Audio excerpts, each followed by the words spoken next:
ஸ்டாலின் அவர்களே கெத்தா இருக்குல்ல, நாம தான் செஞ்சோம். மாண்புமிகு எதிர்கட்சி தலைவர் ஸ்டாலின் அவர்களேன்னு இருந்திருக்கணும். ஆனா அத முதல்வரா மாத்துறது நம்ம இல்லையா? ஒருவேளை எதிர்கட்சி தலைவர் ஸ்டாலின் அவர்களாக இருந்திருந்தா இன்னைக்கு உங்களுக்கு 4 நாளைக்கு ஒருக்கா 40 அறிக்கை வந்திருக்கும். டிபிஎஸ்க்கு வந்திருக்கும், டிஏக்கு வந்திருக்கும், சரண்டருக்கு வந்திருக்கும், எல்லாத்துக்கும் ஒரு அறிக்கை வேற வந்திருக்கும். இது பத்தாதுன்னு உலக வங்கிய பூரா உலகத்துல உச்சாவணியில வச்சுட்டு வந்தாரு பாருங்க நம்ம நிதியமைச்சர். அவர் என்ன பண்ணிருப்பாருன்னா, அவரை நம்ம டோட்டலா மிஸ் பண்ணிட்டோம். இவங்க எதிர்கட்சியில இருந்திருந்தாங்கன்னா அவர் உங்களை பார்த்து என்ன சொல்லிருப்பாரு தெரியுமா? நீங்க ஒரு ஜிபிஎஃப் கிடையாதுங்க, 2 ஜிபிஎஃப்க்கு நீங்க எலிஜிபிள், நீங்க வாங்கிடலாம், உங்களுக்கு நான் போட்டு தரேன் பாருங்க கணக்கு நீங்க அந்த ஆள் கொடுத்துருப்பாரு. நாம அதை வாங்கிட்டு அந்த ஆளை கொண்டு போய் அரசவையில உட்கார வச்சிருக்கணும். இப்ப பண்ண தப்பு இப்ப ஒண்ணும் இல்ல, பிப்ளிகா பிப்பாடி போயிட்டு வா அப்படின்னு அவர் சொல்லிட்டு இருக்காரு. இதுதான் நாம செஞ்ச தப்பு இல்லையா? அப்ப எதிர்கட்சி தலைவரா இருந்திருந்தா ஒருவேளை நம்மளுடைய அறிக்கைகள் எல்லாம் நல்லபடியாக இருந்திருக்கும். இன்னைக்கு நம்மள சந்திச்சிருப்பாரு ஸ்டாலின் அவர்கள், நான் இருக்கேன் அப்படின்னு சொல்லியிருப்பாரு இல்லையா? அதோட கொடுமை என்னன்னா, காலையில ஆட்டி வச்சுட்டு வந்த மாவு வேற புளிக்கல.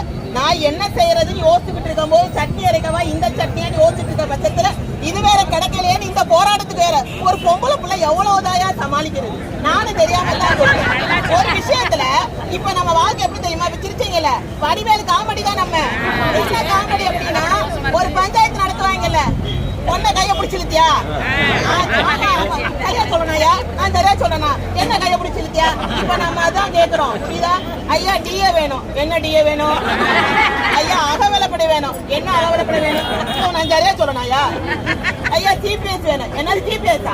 அந்த வார்த்தை எனக்கு பிடிக்காது. இதுதான் நம்ம நிலைமை, இதுதான் உண்மை. இதை மாற்றி எழுத வேண்டிய பொறுப்பு நம்ம கையில இருக்கு. அதோட கொடுமை என்ன, எனக்கு 2 நாளைக்கு முன்னாடி இந்த அகவிலப்படை அறிவிச்சோடனே மக்கள் ரொம்ப புலகாங்கி அடைஞ்சிட்டாங்க. ஒண்ணுமே கிடையாது, அதுல நம்ம உரிமைங்க, அது நம்ம கேட்க நம்ம கொடுத்த ஆகணும் அந்த ஆளு. இதுல இவங்க எல்லாம் அறிவிச்சு எனக்கு என்ன பயம் இருந்துச்சுன்னா, நன்றி அறிவிப்பு மாநாடு ஒண்ணு நடத்திடுவாங்களோ நானே பயந்து உள்ள புருஷனெல்லாம் விட்டு போட்டு மெட்ராஸ்க்கு போன ஒரு ஆள் நானும் தான். மாநாடு போய் நீங்களு இவ்வளவு அண்ணன் அமைச்சு கேக்குற உங்களுக்கு 5 பைசா கூட என்னால கொடுக்க முடியாது என்னது அப்படின்னு சொல்லிட்டு அவங்க பேரு வீட்டுக்கு வந்தோம் இல்லையா?